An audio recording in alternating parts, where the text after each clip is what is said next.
The year is 324 in the northern divine region's Bitey City. Dark clouds gather overhead, and thunder echoes across the sky. Amidst the turmoil, a lone figure hovers in midair, surrounded by crackling lightning. This man is our protagonist, Sububai. He stands at the center of the storm, enduring the divine thunder in hopes of ascending to immortality and stepping into the land of immortals. Unbeknownst to Sububai, danger draws near. A female cultivator, standing upon a lotus blossom, readies a potent divine thunder technique. With her sword lifted high, she launches a strike aimed directly at Sububai. At the final instant, Sububai manages to evade. Though he escapes a fatal blow, the attack wounds him and he crashes to the ground. The woman descends, pointing her sword at him, demanding his surrender. She is Lin Wonk, one of Sububai's own disciples. Sububai, stunned and furious, cannot believe that his trusted disciple would turn against him. Enraged, he readies a deadly counterattack. But before he can retaliate, another disciple, Buyu, delivers a sudden strike from behind, tearing a hole through Sububai's chest. Buyu then turns to Lin Wonk and argues that, despite their master's many wrongs, they should at least allow him to perish with some dignity. Sububai, gravely injured, can only laugh at such betrayal. He had never treated his disciples unjustly. How could they commit this against him? Furious, he swears he will not fall alone. If he perishes, he will drag them down with him. Just as he prepares to release another technique, a third disciple named Schwer activates the falling treasure copper coin, slamming Sububai hard into the earth. He lies there helpless, shocked that even Schwer would stand against him. Two other disciples, the eldest and the fifth, are absent, leaving Sububai to wonder about their whereabouts. Schwer commands her master not to resist, blaming him for countless crimes that cannot be forgiven and warning him not to blame anyone else for his fate. Hearing this, Sububai only laughs and asks if they truly believe the false charges against him. But now that they have drawn their blades against him, he cannot forgive them. In desperation, Sububai uses the divine soul's true body law of heaven and earth technique, a self-destruction meant to drag his enemies into death with him. Realizing his intention too late, Lin Wonk and the others rush to stop him. She frantically asks Buyu if their senior brother Heo has a backup plan because the situation has spiraled beyond control. Regardless of their efforts, they fail to prevent the inevitable. Sububai detonates his own soul's true body, obliterating himself, his disciples, and half of the continent in the cataclysmic blast. But that is not the end. When Sububai next opens his eyes, he finds himself in a strange, unfamiliar place. As he tries to make sense of his surroundings, he hears frantic noises outside. Peering through a window, he sees a world overrun by a zombie apocalypse, with people fleeing for their lives as hordes of the undead roam the streets. Realizing he has been reborn, Sububai's thoughts turn back to his traitorous disciples. Why would they betray him? What did they stand to gain? For now, those questions must wait. His priority is to train this new body to its peak, return to the world of immortal cultivation, and make his former disciples pay for what they did. He attempts to gather spiritual energy as he once did. His cultivation had been close to the immortal realm, so if he could just sense the ambient spirit power, he should be able to progress swiftly. Yet, to his shock, he feels nothing. Thinking his body might be too weak, he looks outside again and realizes the truth. This world has no spiritual power at all. Furious, he can hardly believe it. How is this possible? Without spiritual power, there was no way for him to cultivate in this world. In fact, merely surviving here would already be extremely difficult. Just then, a man and a woman burst into the house, having barely escaped from the zombies outside. They looked terrified, as though they had nearly died. The yellow-haired boy immediately grabs the woman.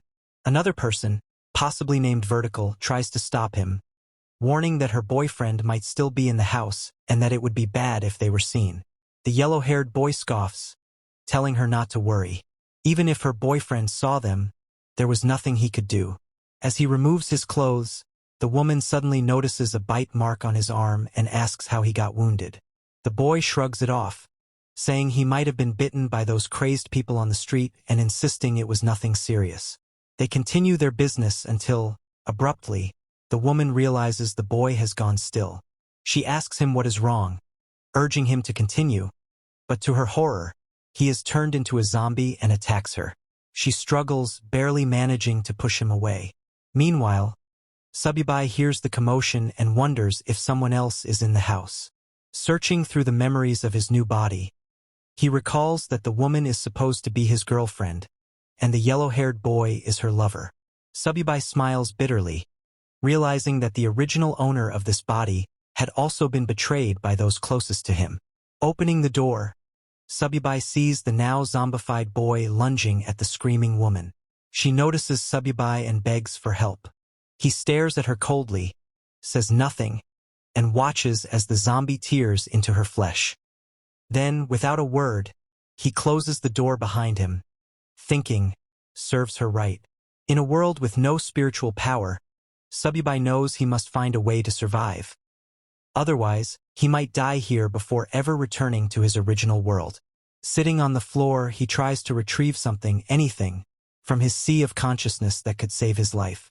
Yet, with his current cultivation level, advanced magic items like the 9 Changes Spirit Pellet are beyond reach. All he can do is rely on luck and hope for the best.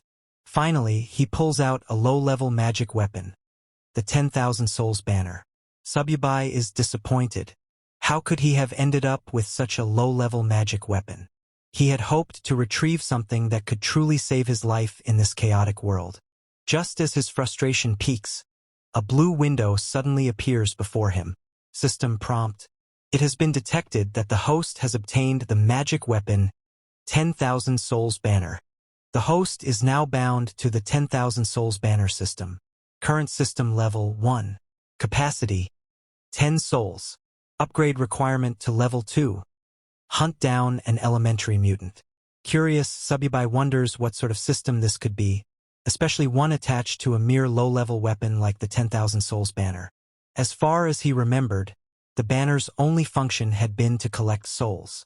The system then explains that by using the 10,000 Souls banner, he can harvest the souls of the dead, convert their soul power into spiritual power, and feed it back to himself. The higher the banner's level, the stronger the souls it can collect, and thus the more spiritual power Subibai would gain in return. There is a catch. Any person who has been dead for more than 5 minutes will have a soul that completely vanishes, rendering it uncollectible. Subibai smiles. So, it really is possible to transform soul power into spiritual power. Even if this world lacks natural spiritual energy, he realizes that with zombies everywhere, there is no shortage of materials to harvest for cultivation. He remembers the girlfriend who betrayed him and the yellow-haired boy, both now zombies, banging on the door. Subibai opens it, and the 2 zombies lunge at him.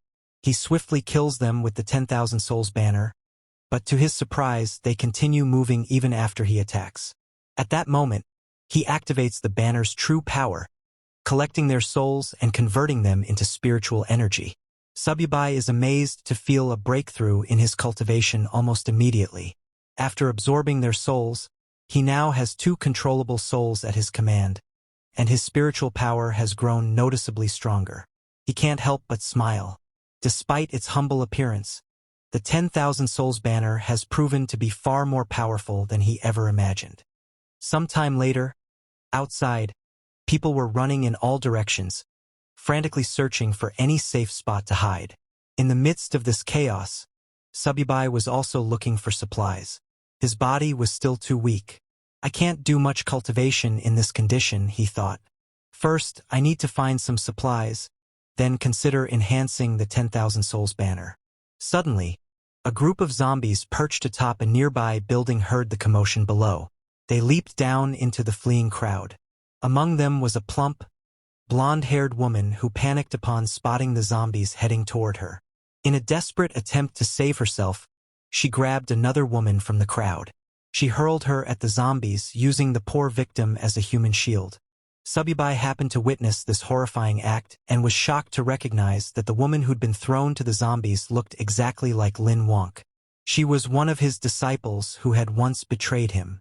Furious and puzzled about her presence here, he quickly summoned the 10,000 Souls banner and killed the zombies attacking her. Lin Wonk gasped with relief, grateful to be rescued. "How did you end up here?" Subibai demanded, glaring at her. "Not long ago you used the divine thunder technique on me, forcing me into a wretched state. Now you can't even protect yourself from a handful of low-level monsters." He could scarcely believe that his former disciple, who had once caused him so much trouble, was now so weak. Yet Lin Wonk only stared at him in bewilderment. She had no idea who he was or what he was talking about, and she couldn't understand how he already knew her name when, to her knowledge, they had never met. Standing up, she thanked Subibai for saving her life and asked if they had met before.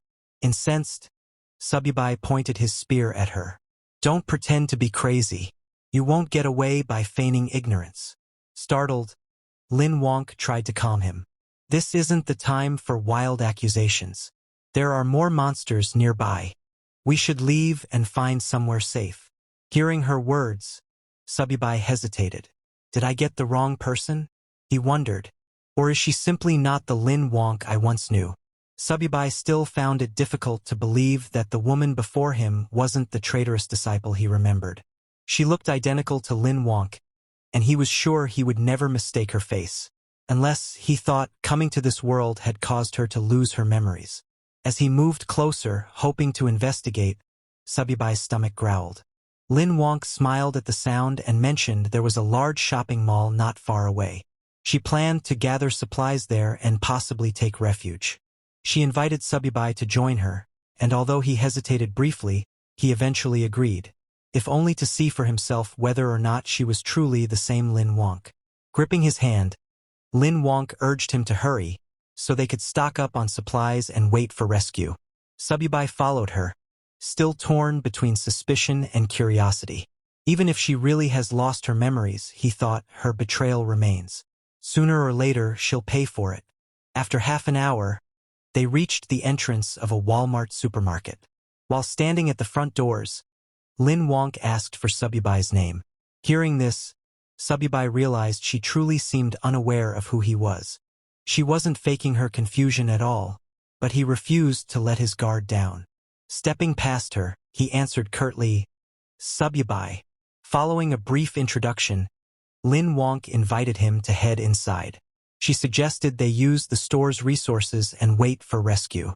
But to their surprise, the supermarket was already crawling with zombies, and not just ordinary ones. Among them was a mutated zombie that stood out. It kept mumbling phrases like, "Apply for a card, get 50% off." Before slaughtering several normal zombies in its path, it charged straight at Subibai. Subibai smirked as he felt the creature's aura. It's probably at the initial stage of the spiritual sea realm, he realized. That must be an elementary mutant. Lin Wonk, terrified, hid behind him, urging him to retreat and find safety elsewhere. But Subibai saw this as an opportunity, not a threat. A sacrifice that could help him upgrade his 10,000 Souls banner to level 2. Summoning the banner, he commanded 2 zombie slaves he controlled to attack the mutant.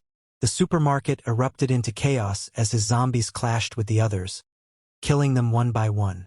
However, the mutated zombies soon noticed Subibai's slaves and charged in to attack. Subibai quickly ordered them to pull back, but the mutant was too quick and killed one of his zombie slaves. Seeing an opening, Subibai launched a sneak attack from behind.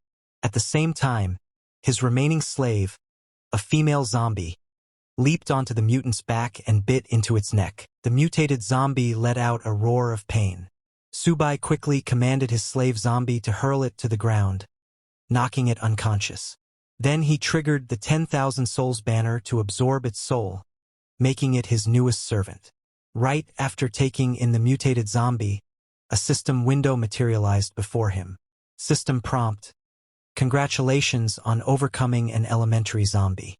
The 10,000 Souls banner has now been raised to level 2. New capacity: 5 extra souls. Next upgrade requirement: hunt down an advanced zombie, a foundation stage beast." Subai scowled at the new condition. "My present cultivation is still at the spiritual sea realm. To overcome a foundation stage beast, I'll need to gather more spiritual power first. Meanwhile, Lin Wonk was amazed by Subai's display. She had initially dismissed him as some deranged individual, never thinking he could be this strong. Watching her youthful admiration, Subai found it difficult to believe she was the same disciple who had once betrayed him and nearly ended his life. With the mutated zombie defeated, the survivors who had been hiding in the supermarket cautiously emerged. Relieved that the threat was gone, they began redistributing supplies and preparing to wait for rescue and relative safety. There seemed to be enough resources to sustain them for a while. Lin Wonk turned to Subai, pointing out how large the stockpile of supplies was. If we use this wisely, we can stay hidden in a safe place until the rescue team arrives, she suggested. However, the other survivors were not so welcoming. One man stepped forward, glaring at Lin Wonk and Subai. "This is our territory," he declared. "You can't just help yourselves to our supplies without our permission." Several others quickly agreed with him, insisting that they had risked their lives to gather everything during the chaos. They weren't about to let newcomers take advantage of their hard work. Lin Wonk bristled at their accusations and shouted back, "If Mr. Subai hadn't killed that mutated zombie, all of you would have been sitting ducks waiting to die. Now you want to claim these supplies for yourselves and ignore the fact that he saved your lives." However, they didn't believe him. They said he was as thin as a bamboo pole. How could someone like that kill a monster? In their opinion, the monsters must have killed each other. Lin Wonk shouted, unable to believe how shameless those people were.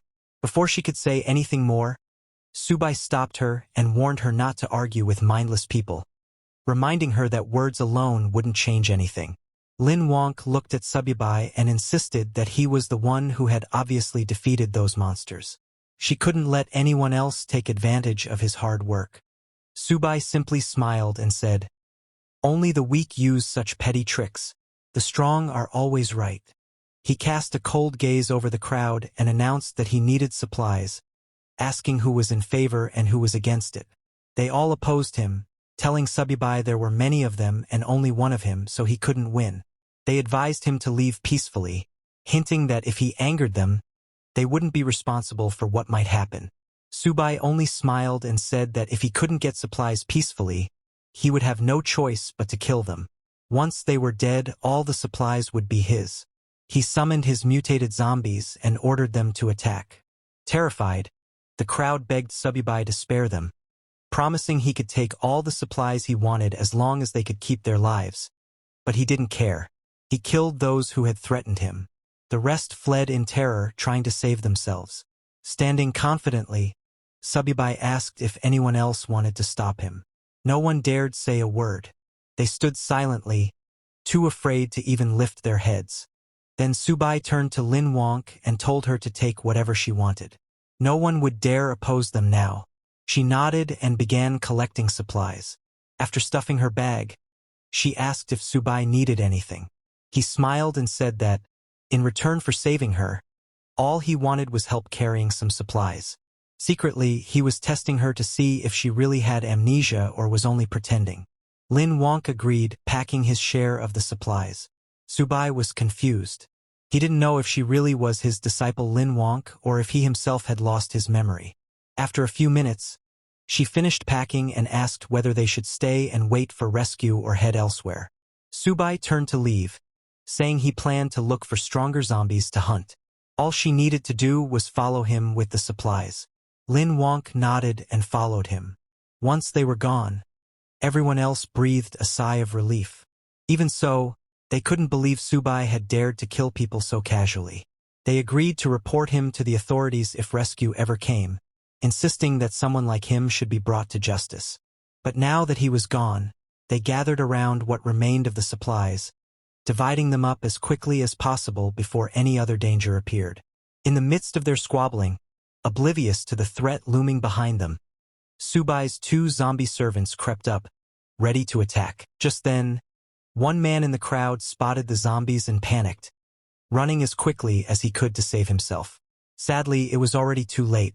The zombies rushed forward and struck down everyone one by one. A blonde, overweight woman stayed alive for a short moment, horrified and begging for help. But the zombies saw her and smashed her head underfoot. Once the slaughter was over, Sububai collected their souls and changed them into spiritual power. He knew leaving any survivors would only bring him trouble in the future.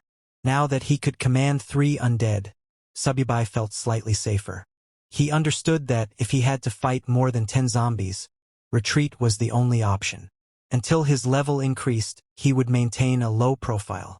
Meanwhile, Lin Wonk, who had been trailing him, was weary. She asked if they could rest somewhere, but Subi told her he had no moments to waste. If she slowed him, he would leave her behind. Ashamed, Lin Wonk declared that she believed Mr. Subi would never desert her. He smirked and asked why she was so certain, reminding her they were strangers and he could act as he wished. Lin Wonk boldly replied that she knew the place of the powerful zombie he sought. Intrigued, Subi asked how she knew. Lin Wonk explained that back at her university, she had fled the campus after spotting a strange creature near the lake. It gave off an unusual scent, and she was certain it was dangerous. Nervously, she admitted she wasn't sure it was the advanced zombie Subai sought, but it certainly seemed formidable. Hearing this, Subai reasoned that if it was anything like the mutant beast in the supermarket, it was worth investigating. He told Lin Wong to lead the way. Pleased that he believed her, Lin Wonk happily guided him toward the campus. Sometime later, the two of them finally reached their destination, but the campus was overrun with zombies. Lin Wonk stopped, scanning the surroundings anxiously. Seeing her hesitate, Subai asked why she had stopped yet again. Lin Wonk whispered for him to lower his voice. So many people at the school had turned into those creatures, and if they accidentally drew attention, they'd be in huge trouble. Subai told her not to worry, declaring he would handle the situation. He summoned his zombie servants and ordered them to clear a path. Lin Wonk, concerned, warned him they should do this quietly instead of being so reckless. But Subi ignored her protests, wondering what had happened to the world to turn so many humans into these half-human, half-ghost monsters. Suddenly, they heard noises behind them. Lin Wonk recognized the voices. It sounded like her classmates. They had ventured outside for supplies but were now trapped among the campus zombies. One of her classmates, terrified, hurled his weapon at a charging zombie but missed. The zombie kept coming. Yet another student arrived just in time and killed it. The student who saved him then grabbed the frightened boy, urging him to run back and regroup because these monsters were way beyond their league. Lin Wonk realized these two were Guing and Lai Mingguan, her classmates, though she couldn't fathom why they would be here of all places. Subai noticed her reaction and asked if she knew them. When Lin Wonk admitted they were her schoolmates, he turned to her and said, "Do you want me to save them or not?" Lin Wonk held Subi's hand and said, "While they're distracting the monsters, we can escape quickly. If the monsters spot us, we won't be able to leave." Subai then asked her, "Don't you want to save them? They're your classmates, aren't they?" Lin Wonk replied, "If I could help them, I would. But right now, I can't risk your life." Upon hearing this, Subai realized that if she had been the treacherous disciple from his past, she would never have said such a thing. She truly seemed to be just an ordinary girl. However, before they could leave, the very thing Lin Wonk feared happened. Her classmates noticed her and called out for help. Lin Wonk became furious. She couldn't believe that Liangwen, one of her classmates, was desperately shouting amid so many zombies, potentially dragging them all down with him. All the noise quickly drew the zombies' attention. Panicking, Lin Wonk burst into tears and apologized to Subai for getting him involved. In response, Subai summoned his enslaved zombies to fight, boasting that he had once slain the 9th demon lord of the underworld. He declared that these lowly undead were not worthy opponents.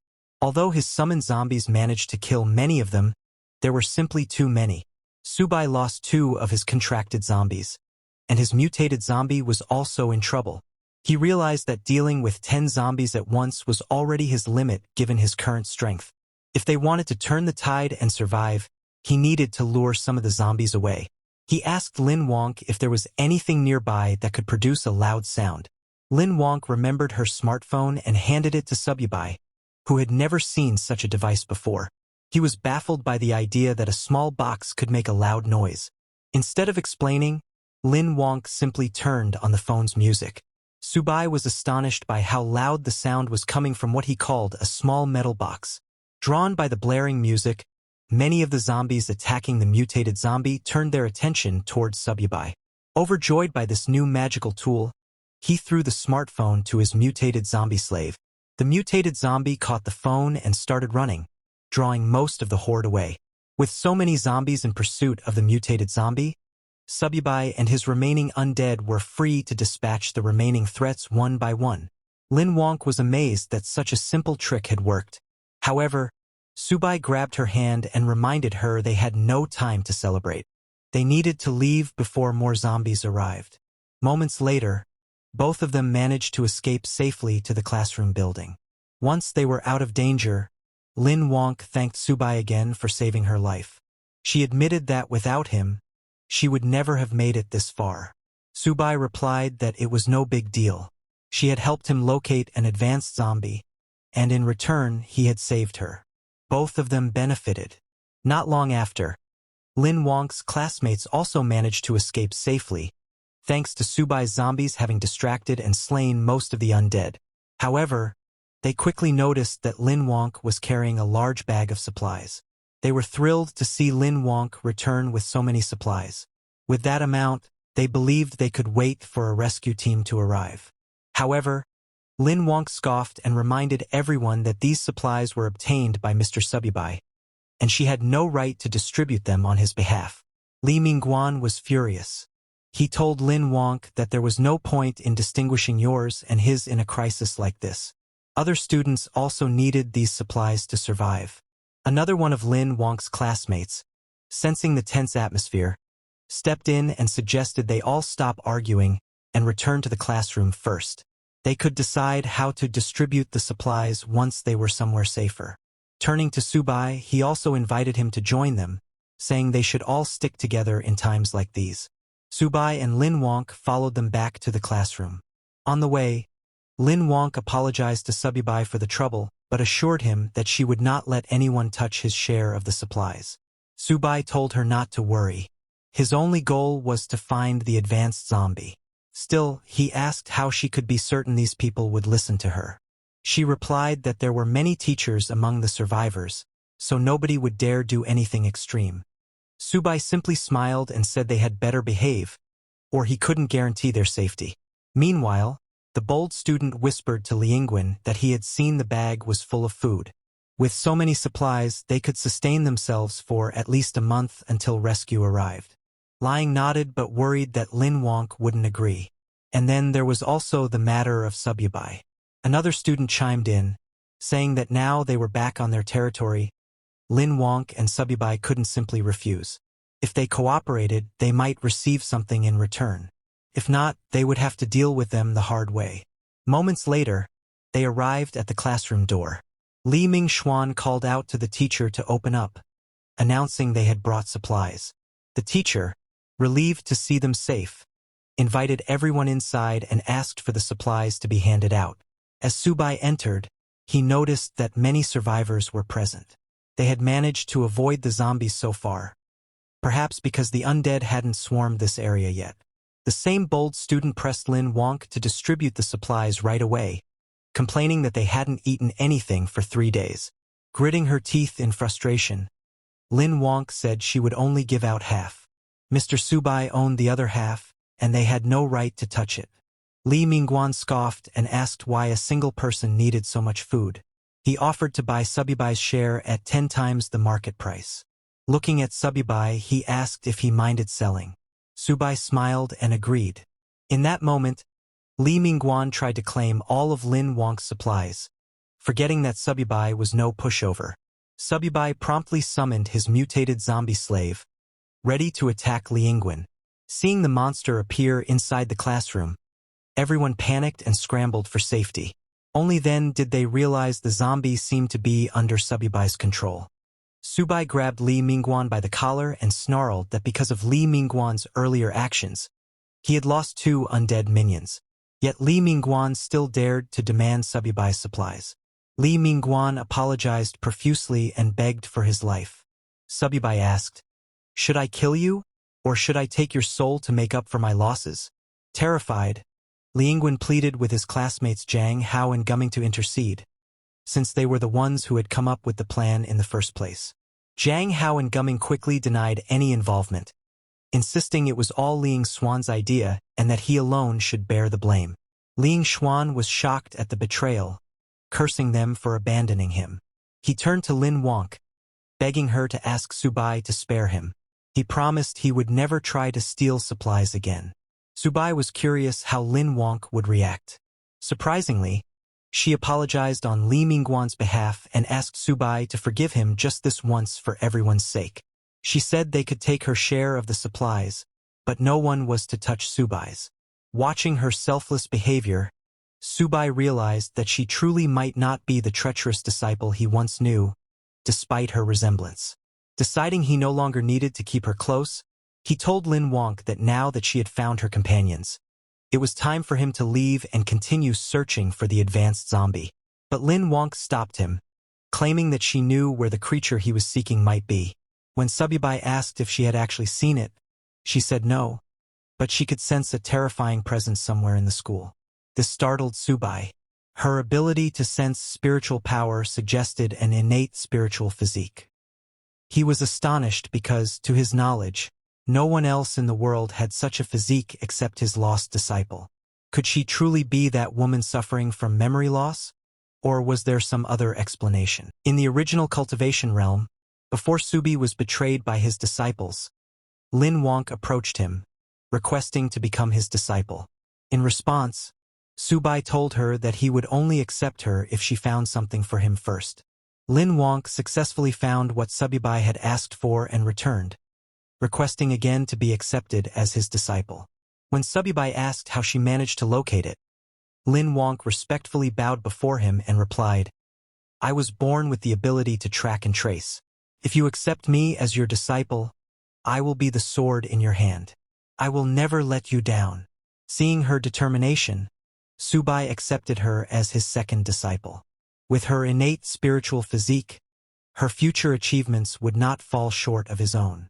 However, Lin Wonk humbly told him, "My life was saved by you. I would never dream of surpassing you. I only wish to serve by your side and ease your burdens." Subai walked up to her and said, "Stop calling me senior. Now that you're my disciple, you should call me master."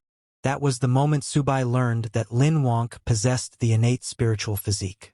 Although he wasn't sure how she had lost her past memories, for him, it didn't matter. He was still planning to kill her. He extended his hand to capture her soul and make her his servant, dooming her to eternal soul refinement. But suddenly, Lin Wonk grabbed Subai's hand and urgently warned, "That thing I've been sensing, it's really coming this way. We must leave now before it's too late." Hearing this, Subai fell silent. Then, in the next moment, he burst into laughter like a madman, shocking everyone in the room. He thought to himself, "I nearly killed her just now, but this is an innate spiritual physique, a one-of-a-kind rare body. Killing her outright would be such a waste. Rather than that, I'll treat her as a chess piece. Once she outlives her usefulness, I won't shortchange her. She'll have her own place inside the soul banner." Meanwhile, the mutated monster Lin Wonk had warned about approached the building. It had sensed Subibai's spiritual energy and followed it here to where Subibai and the others were gathered. This mutated creature was intelligent, and it had recently been lucky enough to absorb a trace of spiritual energy to recharge its core. If not for that, it too would have eventually turned into one of those half-human, half-ghost abominations.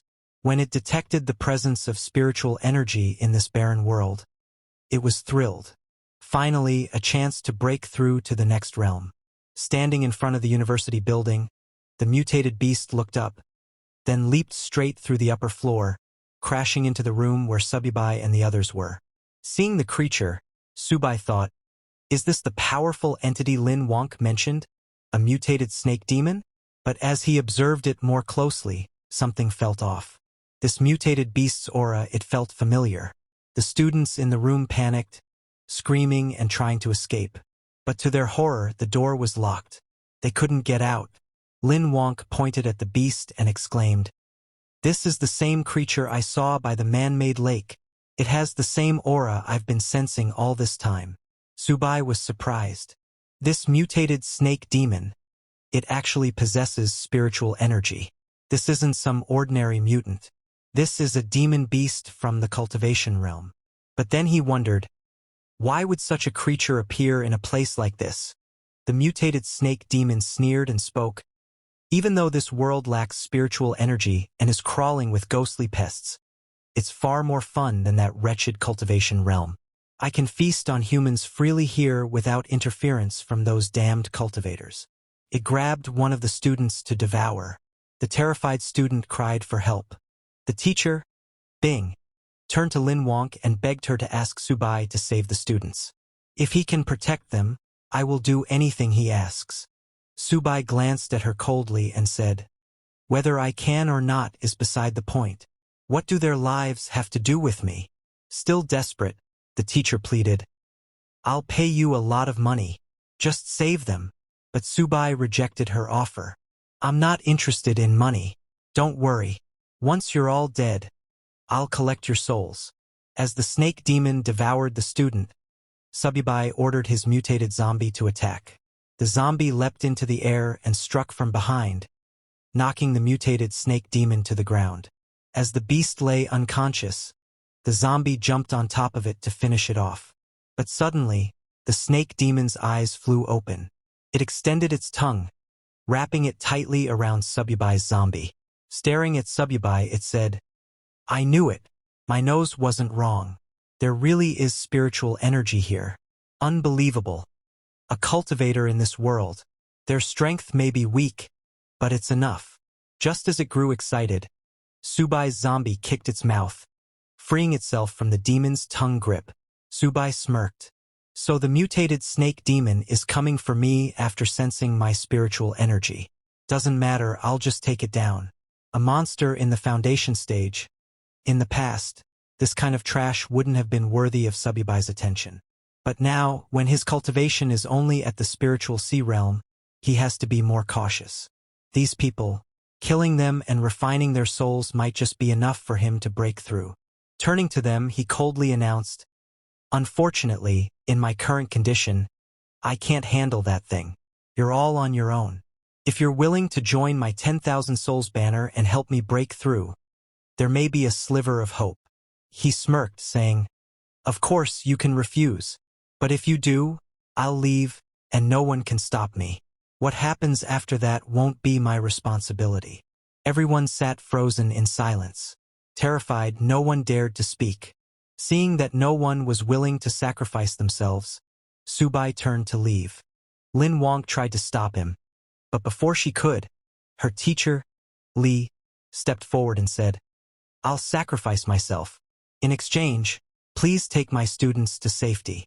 At that moment, Subai noticed a glowing purple crystal hanging around teacher Li's neck.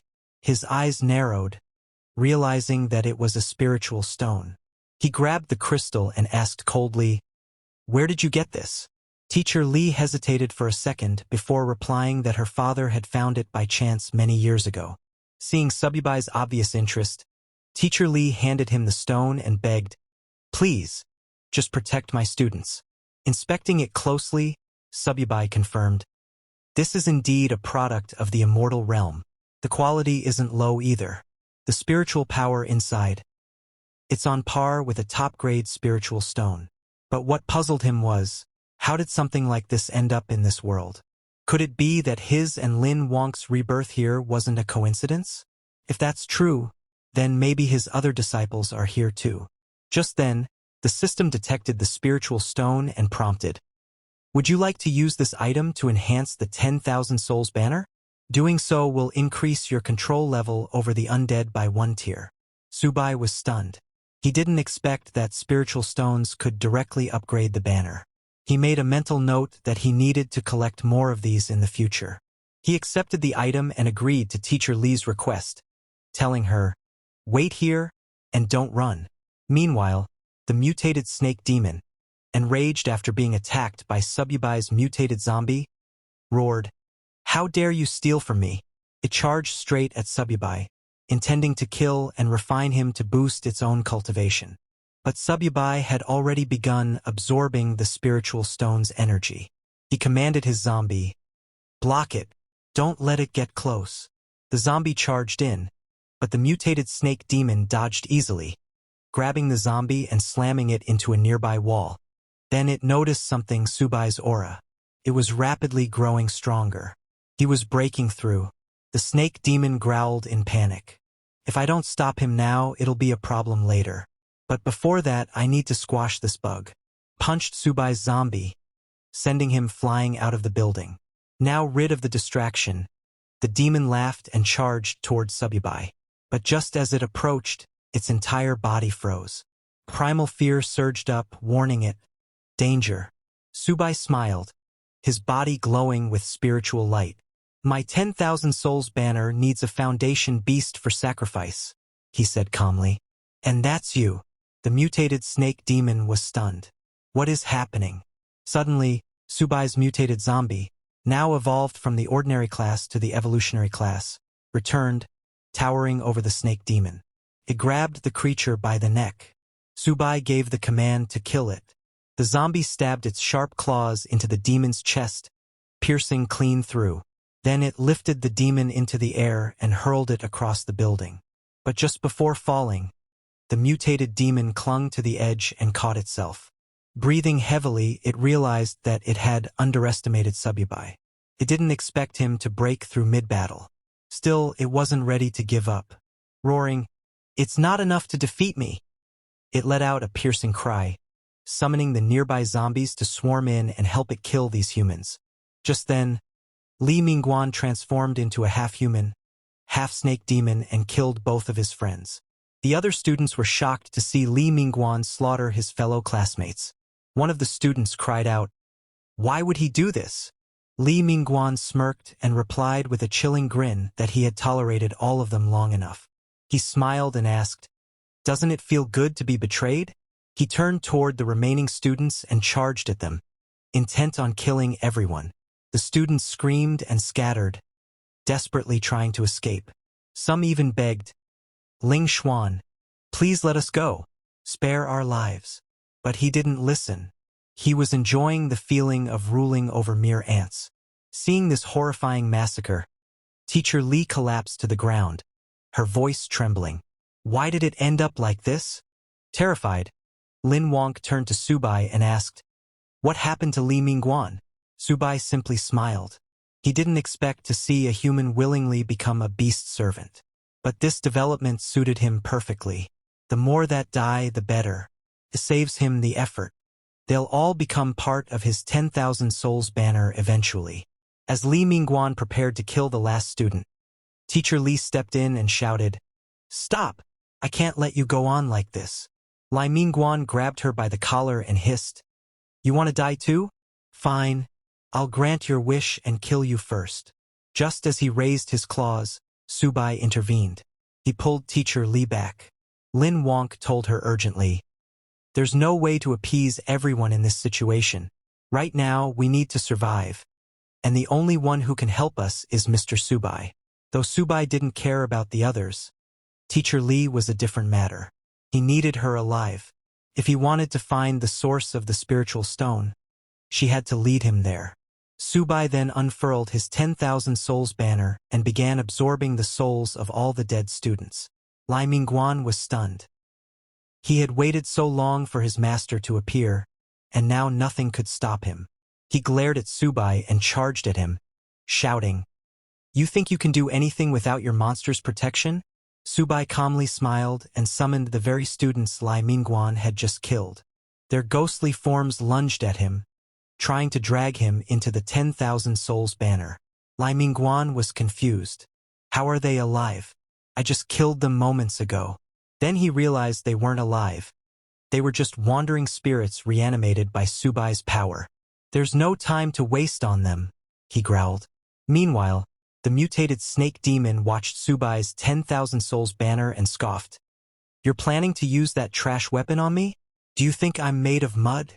Subai chuckled. You have no idea who I am.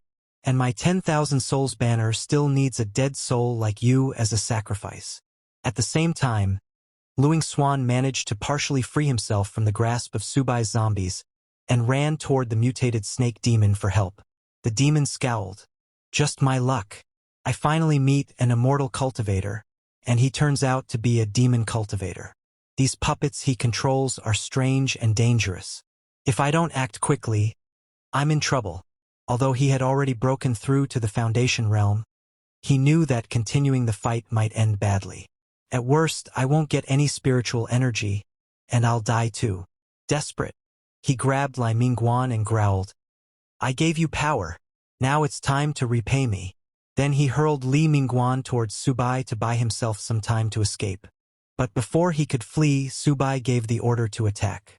His mutated zombie leapt high into the air and came crashing down onto the snake demon, slamming him into the ground. The zombie grabbed the demon and restrained him, locking down all movement. You're not going anywhere. Just as the mutated snake demon struggled to break free, Subai made his move. He transformed several of his zombies into stone statue form, anchoring them into the demon's limbs, binding its hands and feet so tightly it couldn't move an inch. The demon let out a pained roar, its body shaking violently. Blood oozed from the cracks in its scaled flesh as it cried out in fury and humiliation. I admit defeat for today, it hissed, its voice trembling with suppressed rage. But don't think this is enough to hold me forever. In a desperate move, the demon's main body detached from the larger snake host and fled into the distance like a dark shadow, melting into the horizon. Li Mingxuan, who had just barely survived, watched the escape in panic. Don't leave me behind. I haven't escaped yet. But before he could move, the remaining students, those who had narrowly survived his betrayal, surrounded him, cold hatred burning in their eyes. Karma always comes back around, one muttered. You really think you'll walk away after killing so many of us? Fear flooded Li Mingguan's eyes as he stumbled back. Stay away. I'll kill you if you come any closer, I swear. But the crowd no longer feared him. They descended on him without mercy, fists and feet replacing words. Li Mingguan died the same way he lived, violently and utterly alone. Nearby, Lin Wonk turned toward Subai, her voice filled with disbelief. That monster, we're really just letting it go? Subai only smirked. It's just a lowly snake demon. Does it really believe it can escape my spiritual sense? Far away, the mutated snake demon, now free from its bindings, let out a long breath. It had narrowly escaped death, but one question clawed at his mind. Where did that demonic cultivator come from? Then a chilling realization crossed his thoughts. Could he too have been pulled into this world through the chaotic spatial rift, just like me? He scoffed. Doesn't matter. I'm free now. A Foundation establishment cultivator like him? He'll never find me. But he was wrong. Before he could take another step, a shadow fell over him. Subai appeared directly behind him. Try running again, he said coldly.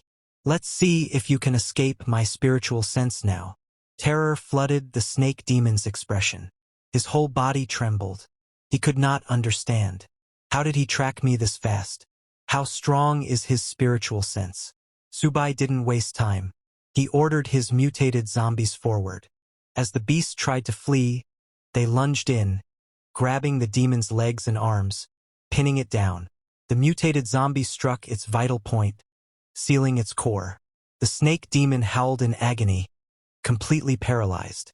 If I can't live in peace, none of you will. The demon bellowed. He activated his final skill, Serpent Shadow Clone. Dozens of shadowy snake clones burst forth, swarming towards Subai. Laughing, the demon mocked. Your soul banner is useless now. Once I devour you, your puppets will vanish. But Subai showed no concern. He raised his 10,000 souls banner, calmly scanned the illusions, and in a flash stabbed the real body. The snake demon gasped. How did you see through it? Not even nascent soul cultivators could. Subai remained unchanged. If you weren't still useful, I would have shattered your soul already. With that, He unleashed the soul-binding power of the banner. Black tendrils wrapped around the demon's very spirit. "You'll never get me," the demon roared. "I'll destroy my soul before I serve you." In a final act of defiance, it attempted to self-destruct its soul, but once again it had underestimated Subai. With a single thought, Subai activated his spiritual sense manifestation. His soul form materialized in front of the demon, grabbing and stopping the detonation mid-explosion. The snake demon stared in horror. "That pressure, you're not Foundation establishment." His voice cracked. "Soul formation." The truth hit him like a blade to the chest. He had offended a soul formation powerhouse. He dropped to his knees, pleading, "Don't kill me. I was wrong." But his pleas fell on deaf ears. The 10,000 Souls banner absorbed his soul in its entirety. System notification. "Congratulations. You have slain an evolved level creature. Soul banner has leveled up to level 3. Max controllable souls. 10. New feature unlocked. Enhancement mode. You can now feed spiritual energy, infused objects to your undead souls to boost their strength." Subai stood silently, staring at the faint glow of the soul banner. He was amazed. He hadn't expected that spirit stones could be directly fed to the undead. If that was true, then as long as he had enough stones, he could rapidly forge a powerful undead army. In that case, he thought, gathering spirit stones must become a top priority. Once he gained enough strength to protect himself in this chaotic world, it would be time to visit his loyal little disciples. Meanwhile, back at the university, Teacher Lee turned to Lin Wonk, her voice laced with concern. "Sub went after that monster. Isn't he in danger?" But Lin Wonk replied calmly, "Don't worry, Mr. Subai will be totally fine. A monster like that is no match for him." Teacher Lee let out a quiet sigh of relief, but curiosity soon crept into her eyes.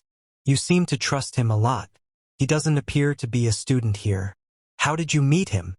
Lin Wonk hesitated for a moment before speaking. "When I ran out of the school during the chaos and was about to be attacked by monsters, he saved me."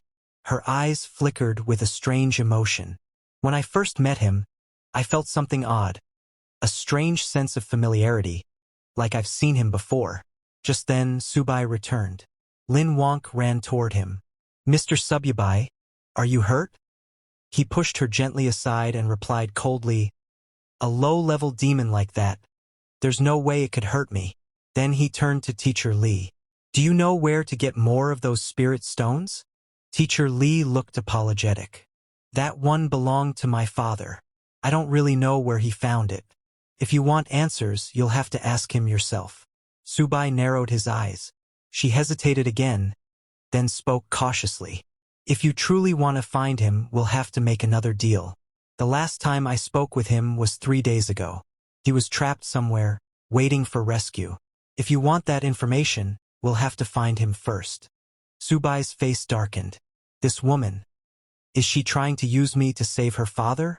If the old man had knowledge about spirit stones, it would be worth the time." "Fine," he said. "I'll go with you. But listen carefully. If I find out you're lying to me, not only will you die, but everyone else will too, including your father." Teacher Lee trembled under his gaze but nodded quickly. "Understood. I'm sure my father won't disappoint you." She then turned to her surviving students. "We're leaving with Mr. Subai." There was a wave of relief among them. They were leaving this nightmare, but not all were so lucky. Many students had died during the chaos. As Subai looked at their bodies, he raised his 10,000 souls banner and summoned their souls. One by one, gasps echoed through the group. The students stared in horror. Even Teacher Lee's voice trembled as she asked, "Why are you taking their souls?" Subai turned to her, his expression unreadable. "They were going to be wasted otherwise. Now they reside in the soul banner, my personal puppets." He glanced toward the school gates. "Enough talk. Let's go. I don't have time to waste here."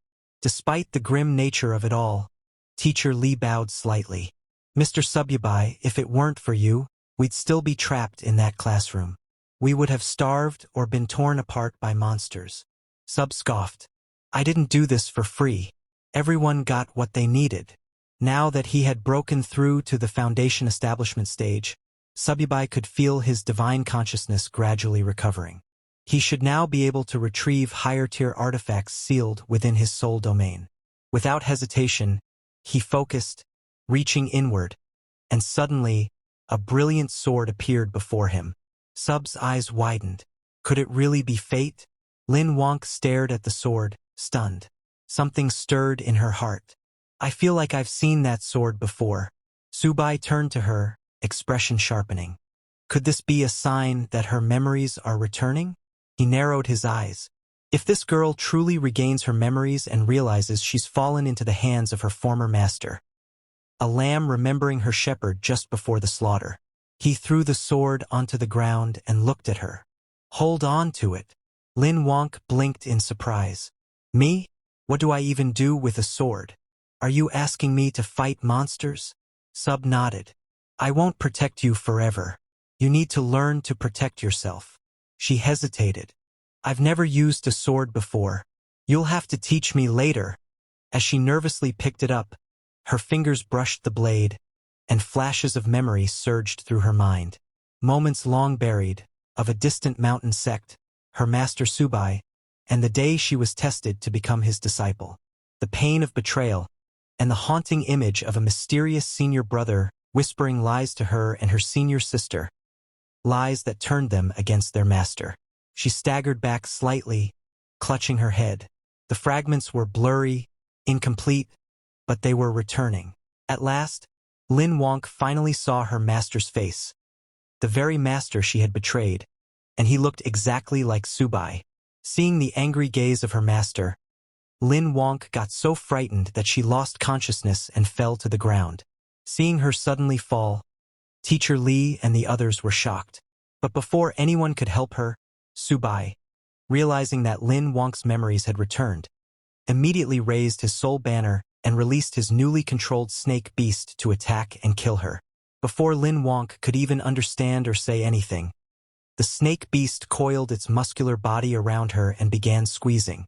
Seeing Subai attacking Lin Wonk, Teacher Li and her students were too shocked. Teacher Li ran forward, begging Subai to stop, but Subai didn't even flinch.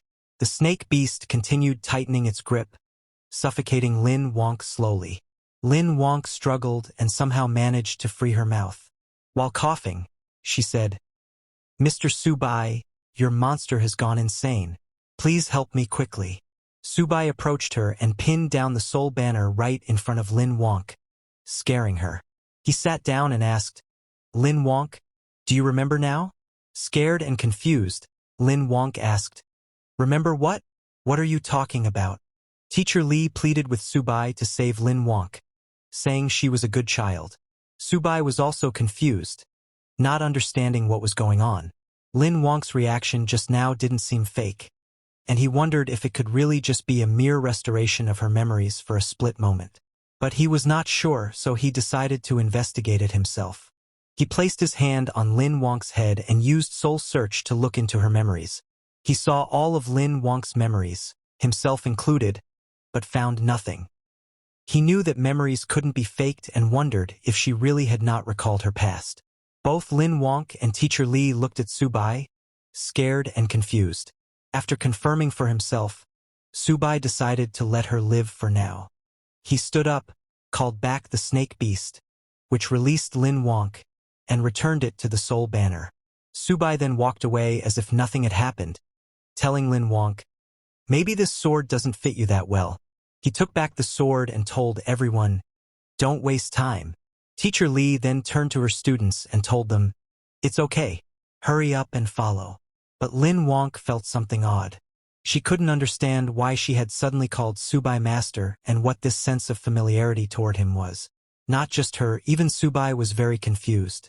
Wondering if this was all God's will, he decided he would definitely investigate this matter. After walking for a few hours, Teacher Li led them all to a building.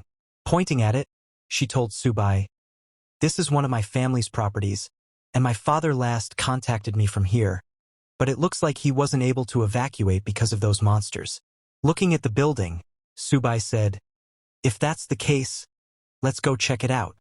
But a student of teacher Lee suggested that they should not go in and should just wait here for Subai and the others to come out. Other students agreed, saying they might not be able to help Boss Subai if they went in. So, it was better to meet them here again. Subai said, "No problem," and told them, "Since I took you out of the school, my part of the deal has been fulfilled. Where you go now has nothing to do with me." Teacher Lee looked at her 3 students, who were standing there scared.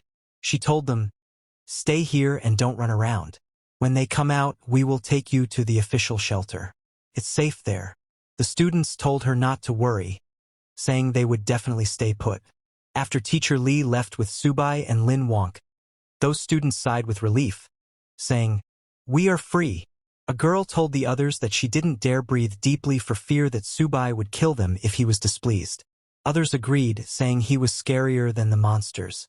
A third person told them both to stop talking for now. They just had to stay quiet here to survive. Meanwhile, Subai, Lin Wonk, and Teacher Lee approached the building's gate. But before they could enter, Lin Wonk sensed something and asked them to wait. She looked to the side and saw something approaching. She told Subai that something seemed to be coming their way, soldiers being chased by zombies. When those soldiers saw Subai and the others, they shouted, "Go away! This is not a place for you.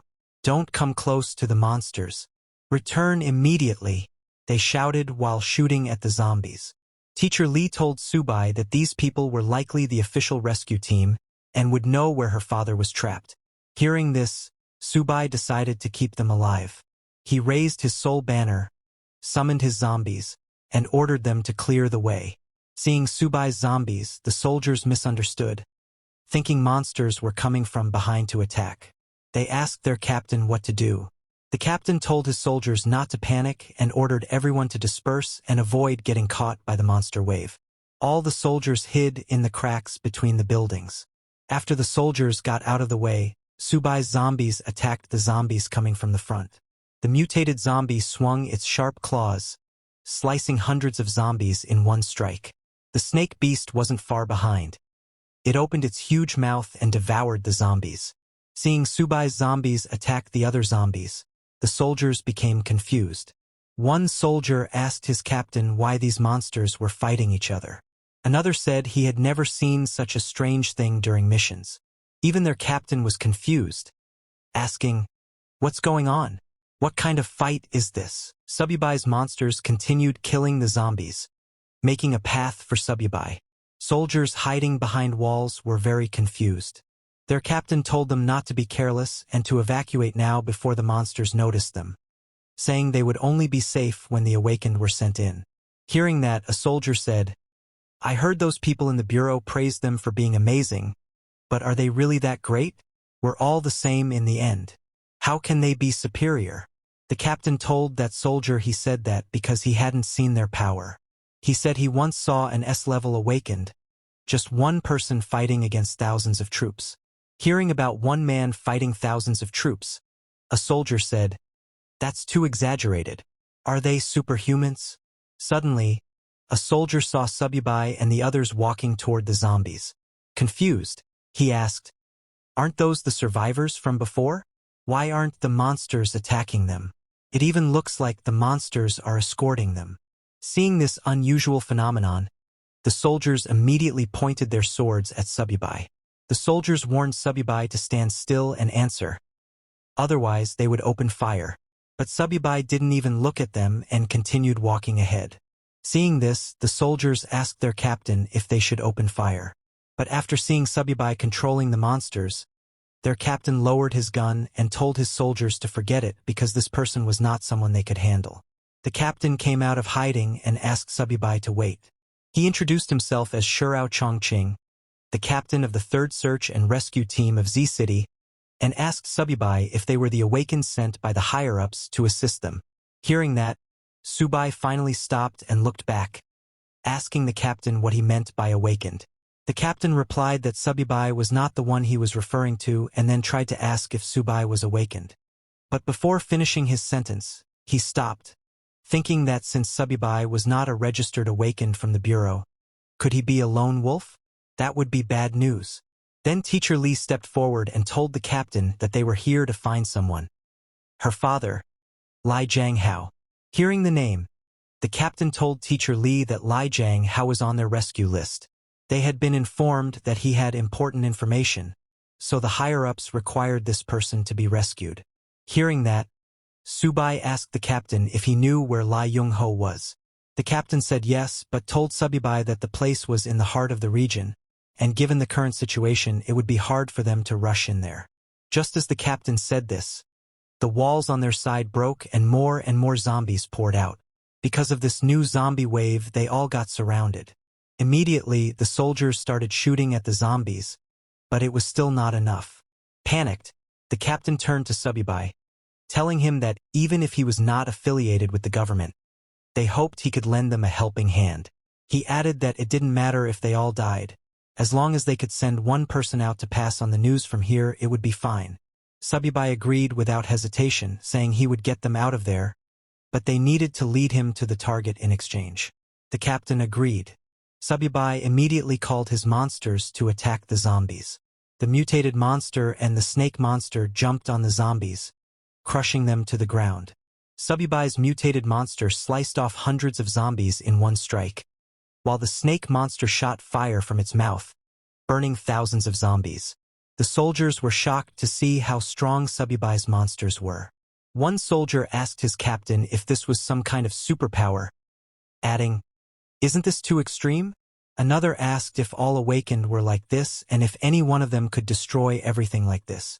He added that compared to Subai, what they had in their hands was just a fire stick.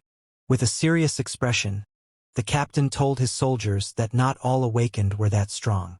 This man right in front of them was definitely one of the best.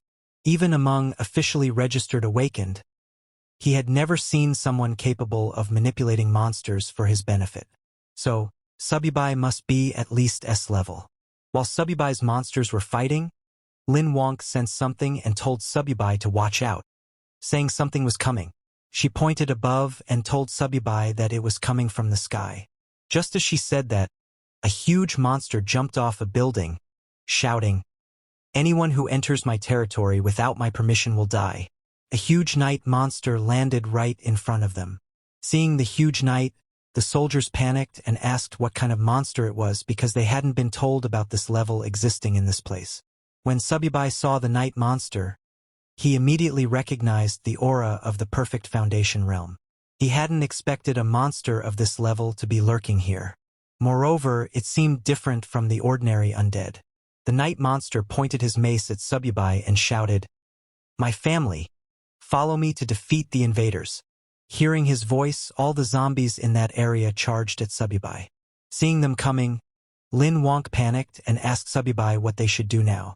Subai told everyone to get ready to fight. Even if it meant dying, they would fight the monsters. Subai was very excited to see the night monster, knowing that, sure enough, this was a rare undead creature with intelligence. If he could capture its soul and send it into the 10,000 souls banner, there was a high probability that the souls of his subordinates would gain independent consciousness. Subai stepped forward with Lin Wonk and Teacher Lee and told the soldiers to step back, saying this night monster was his prey. Subai was confident that as long as he captured it, there was hope to create an army of undead with independent intelligence, which would greatly enhance his combat power. He then summoned his monsters and ordered them to attack. Subai's monsters charged at the night monster at super speed. The mutated monster jumped into the air and punched the night monster with full power, blocking its mace with its blackened fist. Taking this opportunity, the snake monster coiled its muscular body around the night monster's leg, making it unable to walk. The night monster looked down and saw that Subai was controlling the undead. Realizing that this human was very dangerous, the night monster became very angry. It released an energy blast from its body, sending all of Subai's monsters flying. The night monster raised its mace and, while gathering energy, shouted, "I'm the lord of the undead. How can a mere human stand against me?" Saying that, the night monster swung its long mace at Subai's monsters, aiming to kill them all in one strike. Seeing the night monster's power, Subibai was a little surprised because it looked like the night monster had combat capabilities comparable to at least a golden core realm warrior. Now, Subibai began to wonder where this undead monster had come from. When that undead monster unleashed his full power, a guy was watching it from afar, standing on the rooftop of a building. Seeing Subibai, that guy in glasses smiled, saying, "A sweet prey discovered. My lord will surely be pleased." He called his lord, and suddenly a dark figure appeared in the sky. The glasses guy told his lord that he had found a foundation-building cultivator who could control the dead. Hearing that, his lord ordered the glasses guy to kill and seize his body, saying the spiritual energy in his body was extremely valuable, and if he succeeded, he would be rewarded. Hearing that, the glasses guy laughed and told his lord, "Don't worry, because the Bone Fiend Lord is already hunting him down." On the other hand, that undead monster swung his huge sword to attack Subai. Seeing it coming, Teacher Li and Lin Wang Yu got very scared. The soldiers standing behind started shooting at the undead monster, saying they would fight with everything they had. Lin Wang Yu grabbed Sub's hand, saying that even if she died, she would stay by his side. Seeing the sword coming, Subibai closed his eyes and sensed that it was a golden core realm undead lord. But it was just a fake. Its true strength was merely at the peak stage of foundation building. And even though Subibai had lost all his cultivation, he was not someone a beast like that could stop. He immediately took out the sword he had given to Lin Wangyu before, then manifested his Dharma body of the peak level. His Dharma body was very huge, and it unleashed itself. Subibai used it to cut down the undead monster's sword. This completely shocked the undead monster, and it looked ahead in disbelief to see Subibai's Dharma body, asking, "How is this possible? How is there a manifestation of the heavens and earth, which is a nascent soul secret technique?" Seeing that, even the soldier's captain was shocked, saying, "This is stronger than any ability user I have ever encountered. This is just insane." A soldier asked the captain, "Are there really ability users this powerful?" But on the other hand, Subai started sweating because he had just barely gathered a bit of spiritual energy, and now it was all gone. But getting a scaled king in return was worth it. Seeing that even a nascent soul secret technique was being used, the undead monster didn't know how he was supposed to fight this. So he immediately turned around and started running away. Seeing it trying to escape, Subibai got ready to use another powerful technique. He threw his sword at the undead monster using his Phoenix Fury first. His sword turned into a fire phoenix and, at high speed, flew towards the undead monster. Seeing the fire phoenix coming towards him, the undead monster was shocked. He recognized that it was a divine weapon, and with just one cry of the phoenix, he couldn't move a muscle. Now the undead monster regretted, asking, "Just what kind of monster have I provoked?" The fire phoenix hit the undead monster in the stomach, piercing a huge hole. Seeing that, everyone was shocked. Lin Wangyu asked Subai, "The thing you just summoned, was that a phoenix?" The soldiers were also quite shocked, seeing an ancient divine beast, the golden phoenix. They could not understand just what kind of power Subai had. Subai then raised his soul banner and activated it to seal the undead monster. As the chains of the soul banner went towards the undead monster, it started running away, shouting, "Don't even think about enslaving me. I, the Bone Fiend Lord, will never surrender." But before it could run away, the Bone Lord got caught by the chains of the soul banner. Seeing that, the Bone Lord finally admitted defeat, saying that even if it was frustrating, following a nascent soul powerhouse sounded far more promising than sticking with that brat. The soul banner sucked in the Bone Lord and closed its mouth completely, trapping him inside. Immediately, a system notification appeared, congratulating the host for slaying a commander-level creature. With that, the 10,000 Souls banner leveled up. Host's current realm, Chi Refining Stage. 10,000 Souls banner level. 4. Controllable boss level undead. 1. Controllable advanced undead. 2. Limit of 5. Controllable normal undead. 10. Limit of 20. But before Subai could get happy seeing those notifications, he suddenly started coughing. Forcing the manifestation of heaven and earth had overexhausted him and even caused his realm to drop. Seeing him coughing, Lin Wangyu immediately asked if he was okay. But suddenly, a voice came from the Soul Banner. It was the Bone Lord. He addressed Sububai as Lord and offered to help him recover some strength. After seeing Subai stabilizing, the Bone Lord immediately appeared in human size and transferred some of his spiritual power into Sububai.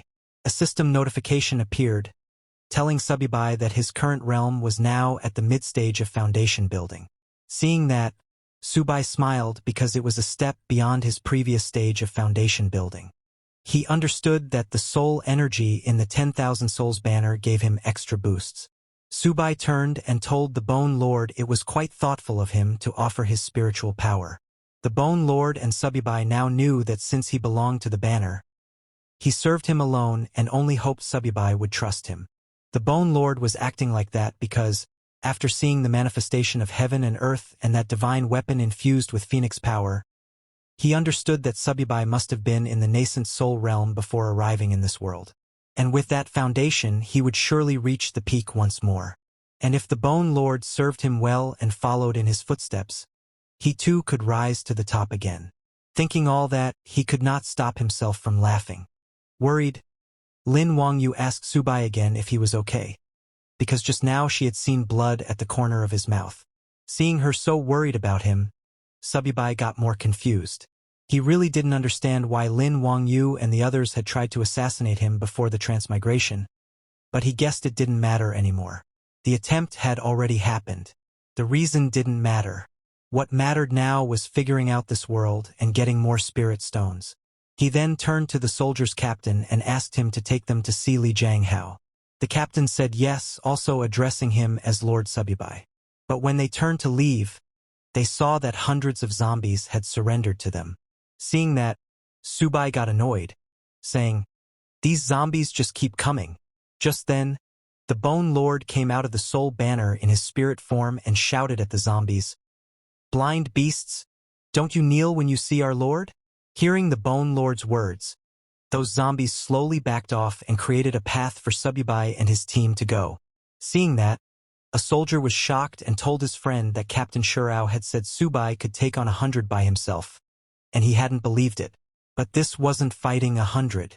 These zombies were kneeling and showing submission. The soldier said, "This Sububai is terrifying. Ability users are like gods."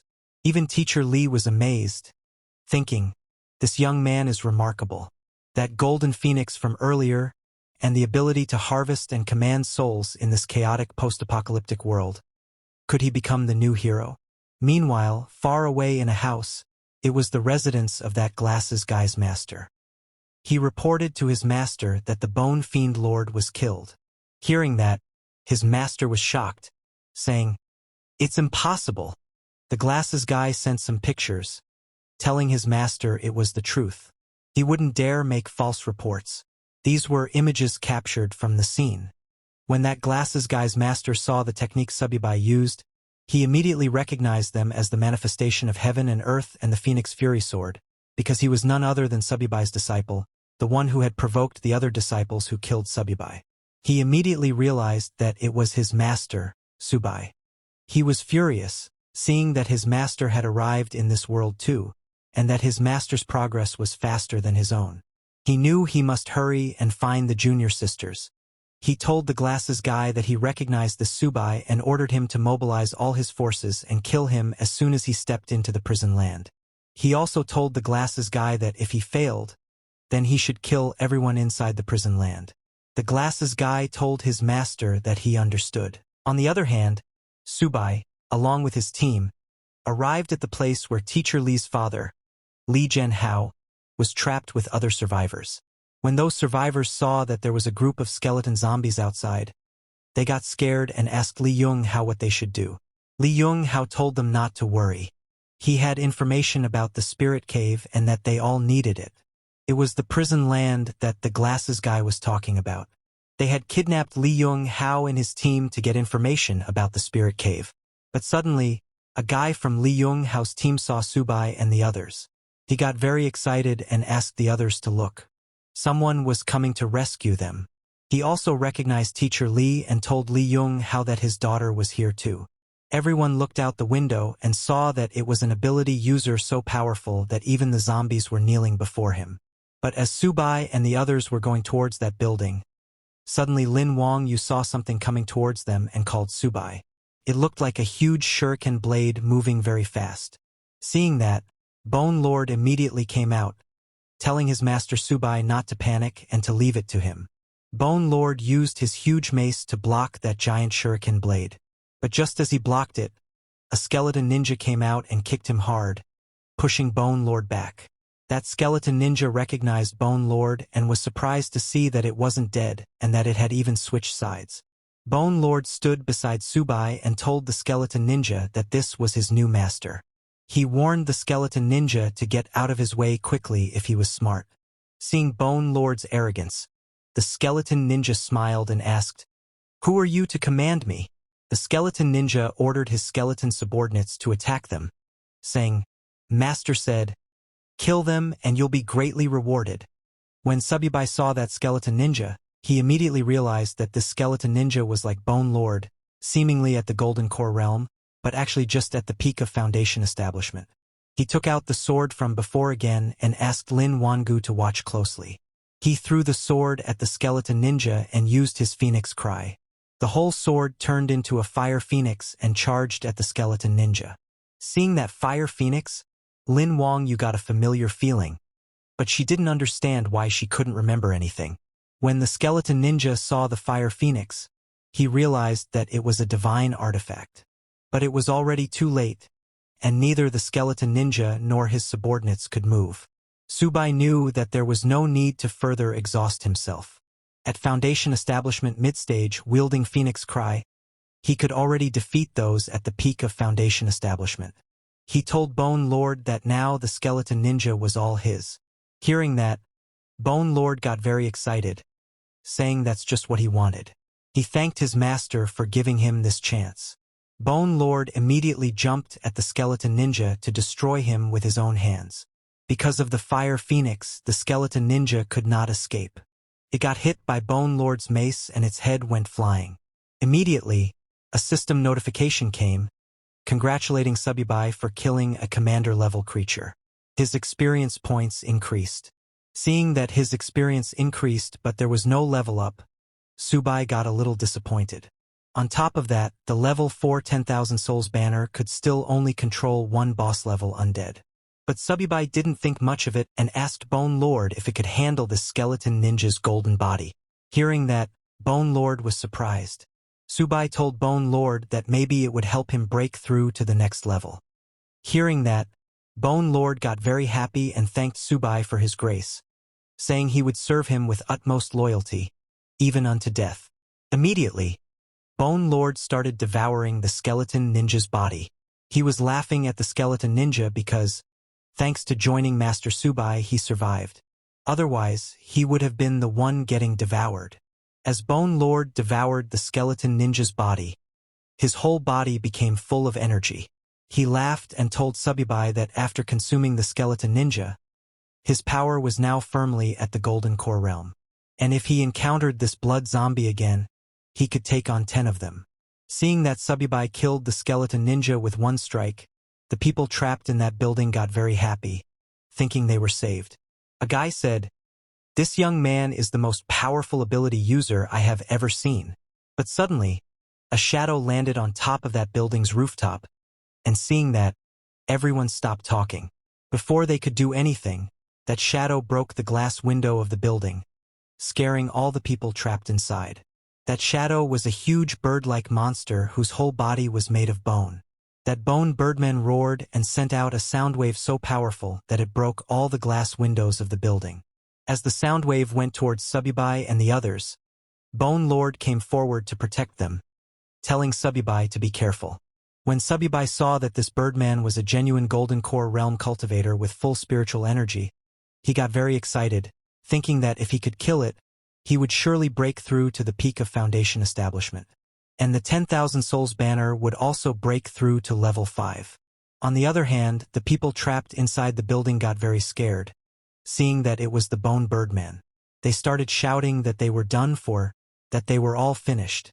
They thought even Subibai, who slew the skeleton ninja, might be powerless against the Bone Birdman because the team of ability users who rescued them earlier killed zombies like they were chickens. But when the Bone Birdman appeared, they were instantly killed. Took less than 5 seconds. All 12 ability users died without even putting up a fight. After sensing the Bone Birdman's power, even Lin Wang Yu got scared, thinking it was over. They were truly finished. On the other hand, inside the building, when Teacher Li's father saw everyone panicking, he asked everyone to please hold on a bit longer. They must believe in the young man by his daughter Jingya's side. That glasses guy was also there, looking at them from a faraway building. He was the one controlling all those monsters who attacked Subibai. He was very excited because his master wanted him to kill Subibai but didn't believe he could. So, the glasses guy had decided to kill Subibai and show his master. That's why he summoned the Bone Birdman, a golden core realm monster with 5 clones, each with different abilities. He smiled and waited to see how Subibai would handle this. When that Bone Birdman saw that Subibai was a Foundation Establishment mid-stage cultivator, he laughed, saying, "Such delicious flesh and blood. Today, he shall become my food." The Bone Birdman then raised his huge wings and used his powers. Just as he flew into the sky, he split into 5 Bone Birdmen with different colored wings. As all 5 of those Bone Birdmen flew above Subibai, the red-winged Bone Birdman roared loudly, sending a very powerful sound wave at them. That red-winged Bone Birdman's power was sound, and the sound it created was so loud that everyone immediately fell to the ground. Their heads started hurting like crazy. Even Bone Lord's head was hurting. He told Subibai that this Birdman was his previous master's trump card puppet with the strongest power. The one making the sound now was the Sonar Birdman. And there were also Venom, Blade, Bronze Wall, and Titan. Hearing that, Subibai got worried because of that sound. Though Subibai was not in pain like Lin Wang Yu, his internal spiritual energy was being suppressed. If the others attacked simultaneously now, it would be quite troublesome. So Subibai immediately raised his soul banner and told Bone Lord that since he said he could take on 10, he would leave this to him. Bone Lord immediately jumped at the Bone Birdman, telling Subibai to leave it to him. Bone Lord immediately jumped to attack the red Birdman, but the yellow Birdman used its huge wings to block his mace. Then the blue Birdman came and shot blade-like wings at Bone Lord. While both of them were fighting, the purple Birdman charged at Subibai and the others. When Subibai saw it coming, he immediately took out his sword to fight. Just as the purple Birdman got near, Subibai used his Phoenix Force Sword Division technique and swung with full power to attack the purple Birdman. But the purple Birdman quickly stopped itself and then swung midair to attack Subibai with its sharp wings. Subibai ducked down to dodge its wings, but got cut on his arm. Seeing the blood dripping from his arm, Subibai realized that this sound wave was too powerful, affecting both his speed and accuracy. His strength was now less than even early Foundation Establishment, and he couldn't overuse the Divine Avatar technique again because using it repeatedly in a short time would shatter his soul. Subibai now didn't understand what he should do next. What happens next? Stay tuned, the next part is coming soon. Don't miss it, and make sure to watch the next episode.